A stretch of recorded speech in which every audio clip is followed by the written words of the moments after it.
The reason people don't use AI is because there's like extra complexity. Well, Gemini takes away that complexity, not because it's the greatest platform in the world, but because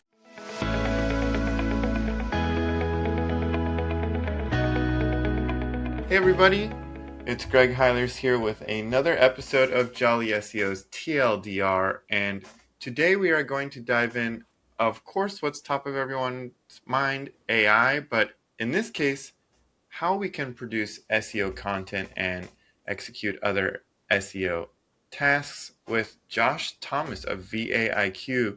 Josh, thank you so much for taking the time today. I am the captain of TLDR. If it can be said with less words, I am all about it. Your Plus, I hate podcast. plus I hate reading. Well, you got a book in the background, but your podcast was peak efficiency. I think we were out of there in 13 minutes. That's right.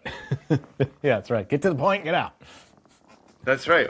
That's what people come to us for. So, look, all of us who run businesses, we're excited about the cost savings of AI, but we're in the business of serving clients, or if people are using it already at the end business, they're in the business of serving their customers with better quality content.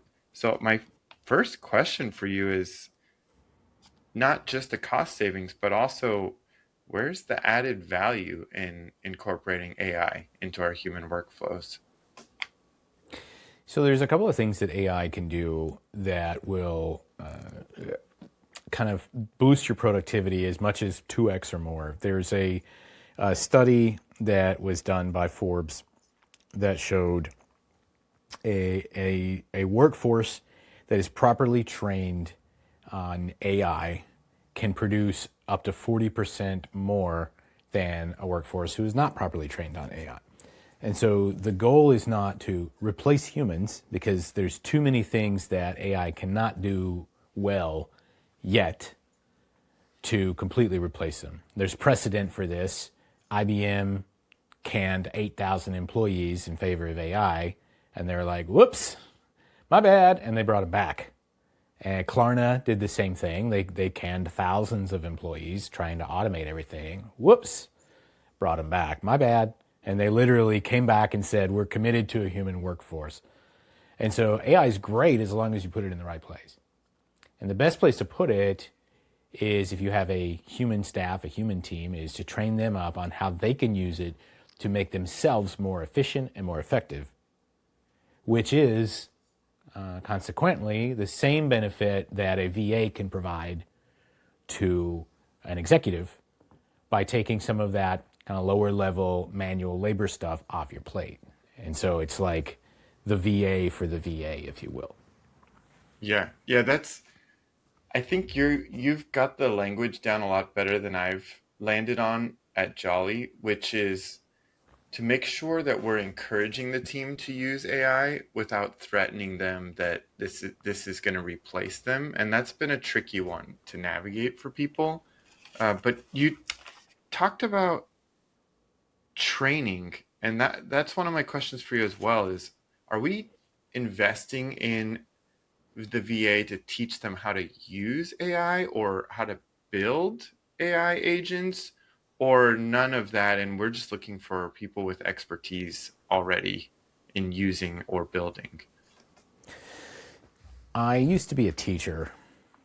I taught music, and I will take an untrained person over a poorly trained person 10 times out of 10.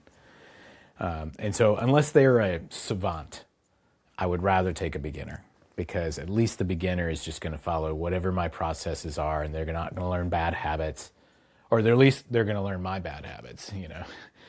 So for me, it's all about, well, what do I actually want to accomplish? And how would I go about doing this? What questions would I ask? How would I execute this? And then I just document that, to take it into a Loom video, turn that into an SOP. You can get AI to literally take a transcript from a video you made showing them how to do it and turn that into a step-by-step process for you. And so you can just get AI to make the instructions. You don't even have to worry about it, right? The other thing I want to share is it's way easier than most people realize to get your entire team using AI very effectively because of Google Workspace. Little hack. It's like the poorest kept secret that nobody knows about. Little hack.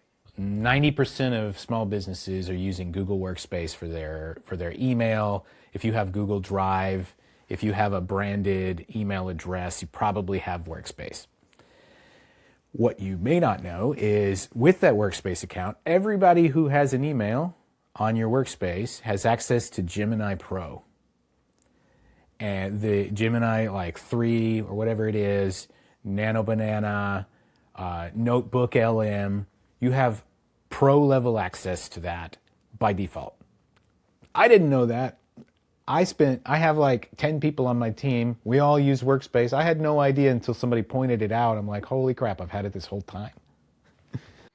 Hey, hope you're enjoying the show. We're going to get right back to it. Real quick, if you're not sure how you're showing up in AI tools like ChatGPT, Perplexity, and the like, click on that first link in the description. If you fill that out for us, we'll send you your own AI visibility report and see how we can help you boost your results. All right, without further ado, remember that link and enjoy the rest of the show.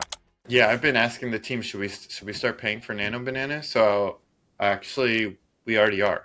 You already have it. Great. Log in with your Google. There's your TLDR right now. Just go to Gemini, log it in with your Workspace account, and you have Nano Banana, you've got Gemini 3 Pro, you've got Notebook LM, and literally everything that they do. Yeah, so a lot of SEOs have had fun in 2025. We're now in 2026, but clowning on Google for Gemini because it was lagging behind ChatGPT, but not anymore. All of a sudden, it's pulled ahead. It's the clear leader. So you're having your team use Gemini, and let's get into SEO content. What phases of SEO content are they using it for? Yeah, so a couple of things. First of all, and this is not a commercial for Gemini, but it's just like the reason people don't use AI is because there's like extra complexity. Well, Gemini takes away that complexity, not because it's the greatest platform in the world, but because you're already logged into Google, you already have Google Drive and files and folders, you have your email, you have your calendar, everything's already hooked up. And with Gemini, you can just go and call it at Google Drive, at calendar, at Gmail, and say, hey, go and find all of the emails from Bob, and I want you to write me a summary of, the typical responses we have to Bob. Go into at Google Drive, go into the client A folder, and give me a summary of the biggest pain points that client A is running into, and then let's turn that into a blog post. And there's all kinds of different things that you can do. Go to Google Calendar, go and find all of the calls that I have had in the last 3 months, and help me understand, who I'm spending most of my time on, so that I can figure out the audience that I need to write a piece of content to. These are just kind of pulling this off the top of my head, but the thing is Google is already storing all of your information, and with Gemini you can just do at whatever platform it's being stored on, and it will extract that data for you, and it'll give you any report you ask for. And when you have that report, that's when you can say, okay, cool, I see these insights. The human part is you having discernment to say, that's interesting. I want to dig in deeper on that, because it's based on data that you've gotten from other parts of your business. And now I see that a lot of my customers have this kind of concern. Great. I want to write a piece of content around that. And then I can use Gemini to go and say, hey, go and find me some research and stats around this topic that I can use to build a narrative. And now we're giving them valuable content that is related to what they actually want to know, because they've already told us. And we're backing it up with published statistics, which creates authority. And now the other thing that we can do with Gemini, because the whole reason that we want to use SEO is so that we can rank on Google. Guess who owns Gemini? We can say, Gemini, how do I create a piece of highly juicy SEO based content around this topic, give me the outline, and give me the best practices that I should follow. And then it's going to spit it out with authoritative precision, by the way. It's not going to be like, oh, Josh, that's such a great idea, man. This is going to be lethal. It's like, listen, here's the rules because my boss wrote the book. And all you have to do at that point is say, great, I love those rules. Take that format and all of the things that I've provided to this point and write me an SEO-rich article that's going to rank for these topics. And it's going to spit out something that's reasonably good. And then you go back to your human piece, which is the refinement to finalize it. And so if you think about bookending this process of being a human to come up with the big ideas, let the machine do the heavy lifting, and then at the end, the human does the finishing and the nuance to make sure that it doesn't sound like a machine wrote it. Yeah. Yeah, we're constantly experimenting with AI in our processes. We're more offsite than onsite, but the key thing is the human at the end of the loop. You just gotta have that human there. And I think not just internally does that reassure people, but externally again, because a lot of our listeners here are SEO service providers. And, again, cost savings are great, but how do we communicate with our clients that this is better for them? And I think it's communicating that we don't ship anything without a human looking at it, editing it, putting the finishing touches on it. Otherwise, we've all seen the hallucinations. We've all seen Yeah. the slop. It's not necessarily an upgrade if there's not a human there. So here's the great part about it is you need that human up front to come up with those big ideas. You need the source material. And then you need a human to do the final touches at the end. You can get someone else to do both of those things, and it doesn't have to be you. And I'm not going to claim to be the de facto expert on creating lots of SEO content because it's not that easy to do. But, and so I'm spending time right now getting my team dialed in on that first part of the process and on the last part of the process to where ideally I'm not involved at all. Currently, that's not possible. But we're working on that. I'm working on getting somebody on my team to be able to produce a good enough piece of content that I can just look at it and switch a couple of words, maybe change the hook at the beginning and say, that's good. And we're getting there. We're 10 times closer than we were when we started, but it's a process, And eventually we get to the point to where I don't have to be involved at all. Then I can pump out a whole lot more content because the source material came from me already. It's my content. We just leveraged AI to get more of it out there. Where do you draw a line? I mean, you mentioned pulling from email, calendar. Are you downloading, uploading all of your thoughts, your business knowledge into to use ChatGPT language, custom GPT? But are you trying to make a mirror of yourself in an LLM so that your team can access that at all times, or are you holding something back just for Josh? I'm not holding anything back. I'll be the first to admit I don't exactly know how to make a Josh GPT in Gemini, which is a lot of just sounds.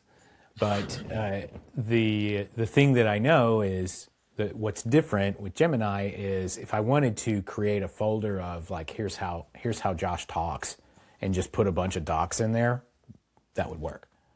And that's basically what ChatGPT is doing too, right? So you probably don't need to be too sophisticated. You just make a little folder of just like tone, style, and delivery, and give some sample work, give some analyses and that sort of thing. But what I like to do that kind of bypasses that is I just do what's called brain dumps. I'll take a walk, and one of my team members gives me a set of prompts or like topic ideas that I already know that I can talk about, and I'll take a walk and I'll start talking about it. And then we come back and we take that brain dump, like a Loom video, we turn it into a transcript, and we feed that in. And what's baked into that is my tone, my style, my delivery, because I'm already saying it myself. And so it's like you don't really have to specify that, because it's just taking how I already speak and turning that and cleaning it up into language that can be published. Yeah, and this is a part of content flow that agencies have used for years, right? You consult a subject matter expert at your client, and like you said, you use prompt, which we all use that word now, but you question them and get their insights. And it's not necessarily for a specific piece yet. You're just collecting as much information as you can from this expert that you will repurpose in the future. So I like how you're doing that. And like you said, maybe you don't know today how to make a Josh GPT in Gemini, but all this information, certainly you could collect it. I guess a couple more quick questions before we wrap up here. I think most of us, at least myself, are thinking about text during this conversation. Is your team doing anything with video or audio using AI to create content? We experimented with, there's a really, really interesting dude named Julian Goldie. I had him on my podcast, and he showed me some stuff. And if you go to his YouTube channel, he's got a combination of him talking through some stuff and then his AI avatar doing the same. And he never like hides the fact that it's his AI avatar. And so I saw that, and he showed me a couple of things that he did. And so we experimented with his process, which was basically he uses HeyGen. And so we uploaded my avatar, and we gave it a transcript, and we used Notebook LM to create a mind map. And I basically was completely uninvolved.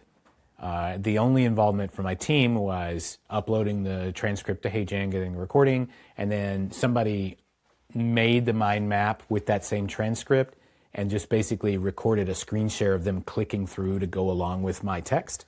So it was like it took two people like 15 minutes, but none of my involvement. And the outcome at the end was like, that's cool, man. Like, that was really good. And it was like, I said all that? I didn't say any of it, you know? And so, like, yes, but at this point, I think I would rather just turn on the camera and say it myself. I think the content it produced was fine, but I'm good with just doing it myself at this point. Yeah, maybe when you reach the level of a Julian Goldie in our space, then you have enough brand equity. People are coming to your channel. They know the content quality. But if you're someone like me, maybe I need to put my face out there, keep establishing some kind of relationship with the audience. That makes sense to me. Josh, my favorite question of the podcast is always at the end here. You come in here, you run VAIQ, you know way more than I do about how to integrate AI with a human team. So what did I not ask as we're wrapping up here that you'd like to share with the audience? I think the biggest thing here is you need to understand which lane you're supposed to be in and stay in that lane. If you get stuck in the production lane, then that keeps you from being in the innovation and growth lane. And if you get stuck in the strategy lane, that keeps you from being in the quality control lane, et cetera, et cetera. Like, we can't be in really more than one, maybe two lanes at a time. And the best way to do that is to get somebody else to cover the essential lanes. Based on where you're at, wherever you are in your business, there is something you're doing right now that you probably have no business doing. As an example, checking and responding to emails, setting appointments, following up on leads, talking to vendors, those sorts of things, getting quotes. None of that stuff is your business. Like, you should be doing something way more valuable than that. Delegate that, even at an expense, because that expense is going to free up your time, and it is going to create more opportunity for you to go and do higher value stuff that's worth way more than whatever you would pay somebody else to handle this low value task. So really, all this AI stuff is about getting that off of your plate with AI. You should get most of that delivery once you have a system for it. Hire somebody else and train them up on how to do that so that you can go and have cool conversations and do networking and, build empires and that sort of thing. Yeah, it's certainly been a question for us internally of like, cool, we're producing more with the same people, but we're also now just investing my time and some other people's, we're just reinvesting it into this, learning how to use AI and training people on it. And it's like, where's the net gain if we're just plugging into this thing instead of what we're supposed to be working on? So makes sense to me. Josh, thank you so much for your time today. I definitely want people to check out VAIQ.net. Anywhere else you want people to look for you? That's a great place to start, VAIQ.net. We place high-performing virtual assistants, and we do manage them for you so that you can stay focused, stay in your lane. We'll become your HR department and your micromanagers to make sure whoever we place does a great job and keeps you on track so that you can go and do amazing things. If you're interested in checking out my podcast, I have one called Leverage Everything, and you can check that out on Apple or Spotify. Awesome. Josh, thank you so much for coming, and see you next time, everybody.